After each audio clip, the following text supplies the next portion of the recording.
Hi మామ, today అయితే జొన్నవాడ టెంపుల్కి అయితే రావడం జరిగింది. మన బుచ్చిరెడ్డిపాలెం దగ్గరలో ఉన్న జొన్నవాడ టెంపుల్. ఫస్ట్ అయితే మనం వచ్చేసాం, బైక్ పార్క్ చేసాము.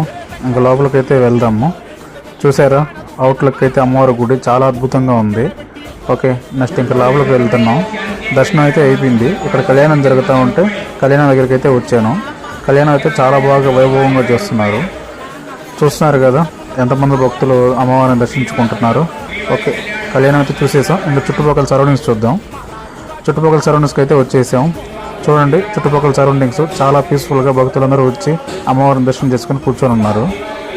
ఓకే, ఇక్కడ చీరలు కూడా సేల్ చేస్తున్నారు. ఓకే, ఇంకా నెక్స్ట్ మనం అన్నదానంకి అయితే వెళ్దాము. అన్నదానం దగ్గర అయితే వచ్చేసాము. అన్నదానం దగ్గర అయితే నీరు క్లీన్ చేసి పెట్టేస్తున్నారు. వచ్చేసాము. ఫస్ట్ కూర్చున్నాం. కూర్చున్న తర్వాత మనకైతే ఒక అరిటాకు అయితే ఇచ్చేసారు.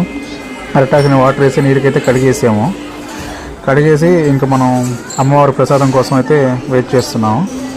ఇప్పుడైతే మనకి ఫస్ట్ అయితే కొబ్బరి చట్నీ అయితే వచ్చేస్తుంది.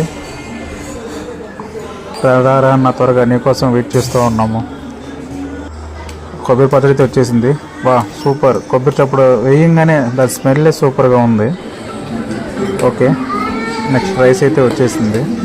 రైస్ వేసేసుకొని రైస్తో ముందు పచ్చడితో తినేద్దాము. నెక్స్ట్ సాంబార్ అయితే వచ్చేసింది. సాంబార్తో కూడా తినేసాం. ఓకే, అద్భుతంగా ఉంది.